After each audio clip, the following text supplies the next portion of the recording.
அன்பு நட்புகளுக்கு இனிய வணக்கம். இன்றைய திருக்குறளும் என் பொருளும் அதிகாரம் நன்றியில் செல்வம், குறள் எண் 1007. அற்றார் ஒருவர்க்கு ஆற்றாதான் செல்வம், மிக நலம் பெற்றால் தமிழ் மூத்தற்று.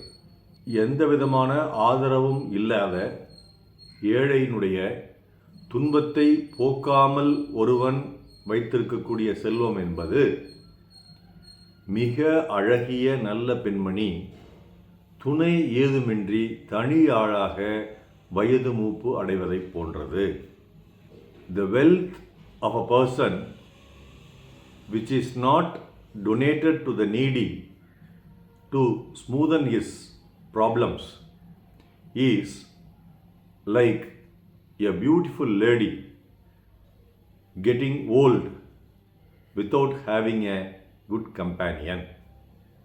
இதற்கான எனது துழிப்பா, பேரழகியின் தனிமை வாழ்க்கை ஏழைக்கு கொடுக்காத பெரும் பணம்.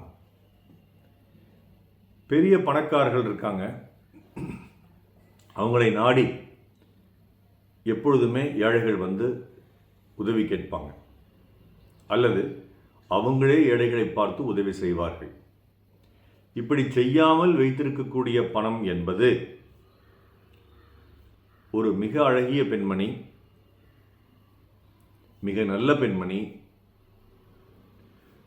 திருமணம் செய்து கொள்ளவில்லை, வாழ்க்கை துணை ஏதுமில்லை, உற்றார் உறவினர்கள் அனைவரும் இறந்து போகின்றனர்.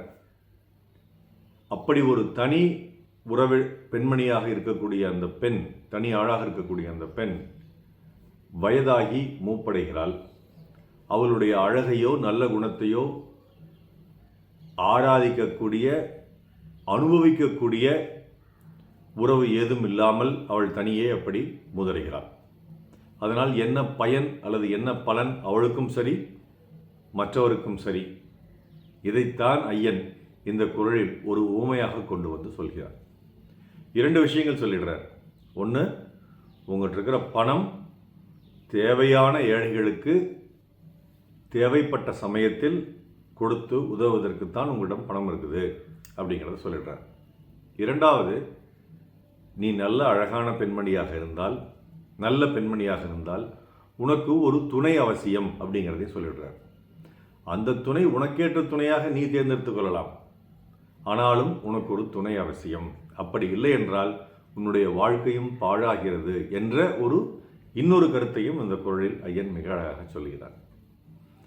அப்போ நம்ம இருக்கிற பணத்தை நம்ம அப்படியே வச்சோம்னா என்ன ஆகும்னா, யாருக்கும் எந்த பயனும் இல்லாத, பெண்கிறத விட்டுருங்க, ஒரு ஆணாக கூட இருக்கட்டும், யாருக்கும் எந்த பயனும் இல்லாத ஒரு இளைஞன் எந்த ஒரு நற்செயலும் செய்யாமல், எந்த ஒரு செயலும் செய்யாமல் வயதடைந்து மூப்படைவதை போன்றது தான் ஒருவனிடம் இருக்கக்கூடிய செல்வம், ஏழைகளுக்கு தேவையான பொழுது கொடுத்து உதவாத பொழுது அப்படிங்கிற அற்புதமான கருத்தை இங்கே சொல்கிறார்.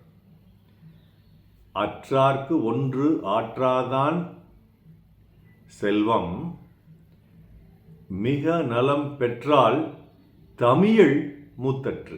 நாள் சிறக்க நற்றமிழ் வாழ்த்துகள். மருத்துவர் ராம செல்வரங்கம், நிஷ்ணத்திரலை விஜயகிரமி, சேலம், கள்ளக்குறிச்சி, ஈரோடு. நன்றி. டாக்டர் செல்வா குரல் யூடியூப் சேனல் ஷேர் பண்ணுங்கள், லைக் பண்ணுங்கள், கமெண்ட் பண்ணுங்கள், சப்ஸ்கிரைப் பண்ணுங்கள். வணக்கம்.